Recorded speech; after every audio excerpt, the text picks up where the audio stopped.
Yes. Madeleine Sopi, vous travaillez dans l'organisation du CHAN 2020 au Cameroun. Quel bilan pouvez-vous faire déjà côté organisation et ensuite côté sportif? Je commencerai par le côté organisation pour dire que finalement, je pense que les choses se passent plutôt bien. On avait de grosses appréhensions parce que c'était, il faut se l'avouer, une lourde mission, tant pour la CRTV, la Cameroun Radio Television, que pour le gouvernement camerounais avec les différentes commissions qui ont été mises en place dans le cadre du comité local d'organisation. Donc les appréhensions, c'était d'abord ce contexte Covid, comment on fait pour gérer un peu tout ça, comment expliquer. Et à ce niveau, je crois qu'il y a la dimension du journaliste qui intervient, il y a la dimension du responsable du site, il y a la dimension même, on va dire, du professionnel qui a déjà eu à participer, qui a déjà eu le privilège de participer à ce genre d'événement, avec ensuite dans le fait que ce contexte en rajoutait un peu et aux responsabilités et aux pressions. Vous, en tant qu'ancien journaliste, justement, est-ce que c'était pas un peu difficile justement de passer de l'autre côté là maintenant en tant que, on peut dire, organisatrice? Comment on fait pour faire la différence? Je pense que c'est même plutôt un atout parce que en tant que journaliste, j'ai eu la chance, je dois dire beaucoup de chance, d'aller sur plusieurs latitudes en même temps, de voir comment ça se passait. Vous savez, l'organisation dépend un peu de chaque pays et là-dedans, la dimension culturelle, la dimension de les habitudes de la société, tout cela compte. Donc je pense que ces expériences vues sous la casquette du journaliste, du reporter que j'ai été sur le terrain, parce que quand on est précisément dans ce rôle-là, on observe un peu plus, on regarde un peu tout. Donc je pense que c'est vraiment une aubaine d'être passé par là, et donc du coup la transition a été un peu facile, je vais dire. On anticipe un peu sur ce qui peut être perçu comme un point faible et on fait des propositions à travers ça. Je prends un exemple simple, cette question de la billetterie. Je me suis dit, voilà, peut-être qu'il faut mieux communiquer. Parce que comment expliquer de manière très simple à tous ceux qui ne demandent qu'à acquérir un ticket d'accès au stade et écouter, il y a 50 000, parce qu'on dit 25% d'occupation de l'espace. En réalité, ça veut tout dire et rien en même temps. Donc, il faut 25% de quoi? 25% de quoi? Donc il faut pouvoir dire aux gens, écoutez, on a 50 000 places, on va devoir y mettre 12 500 billets. Et donc c'est les premiers à arriver au kiosque qui vont.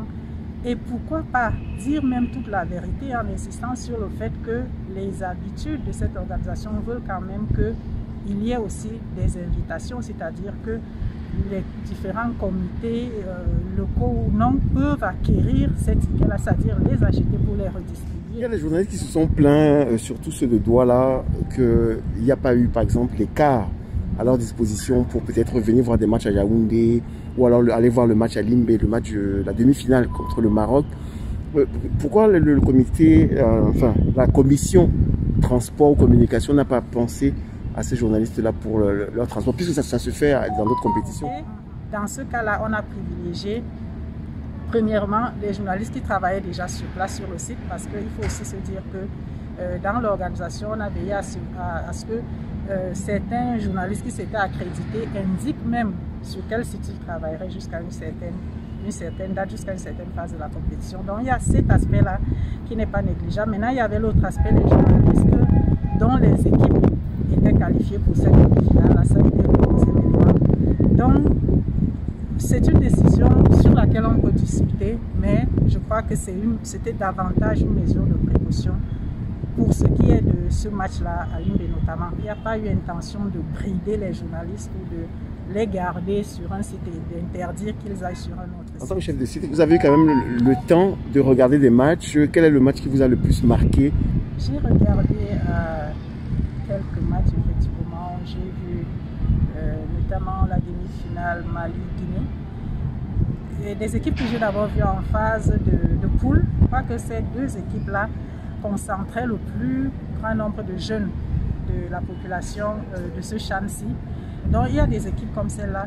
Évidemment, il y a le Maroc. Pour moi, c'est indiscutable depuis le début. J'étais de ceux qui pensaient que le Maroc a une très très belle équipe, où on trouve vraiment tout ce qu'on recherche dans une équipe de football, au niveau de l'organisation du jeu, au niveau du fond du jeu, au niveau de l'esprit d'équipe. Vous avez vu comment ils jouent, ils sont très solidaires. La preuve, ce n'est pas seulement contre le Cameroun, contre tous leurs adversaires. Voilà des gars qui réussissent à vous créer le surnom à chaque fois qu'ils se retrouvent 3, 4, 5 devant une défense. Je crois que ça parle et ça renseigne sur leur force tactique, leur force dans la mise en place et la maîtrise du jeu. Donc, ce Chan nous a aussi montré qu'on peut s'organiser autrement.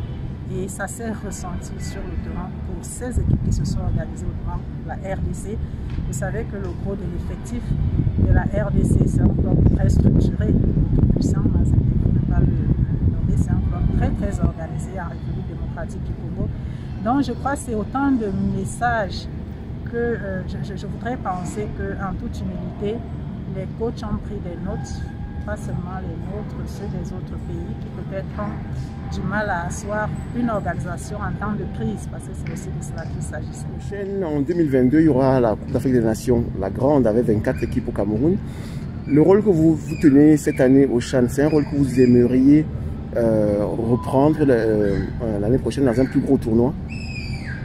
Écoutez, moi je suis une ouvrière. Je suis une ouvrière et je ferai ce qu'on me demandera de faire. Tout ce que je promets, c'est de mettre toute la force, toute l'envie, parce que je crois que c'est très important. Le Chan, c'est une très très belle expérience dans ce couloir-là que je découvrais. Et je pense que ce serait bien de pouvoir capitaliser cela. Mais il y a tellement de couloirs à explorer. Donc, vous savez, c'est comme pour une équipe de foot. On dit d'accord, Jean-Pierre, vous êtes attaquant, mais il faut aller comme vous dites, écoutez, vous allez jouer au milieu parce que l'adversaire.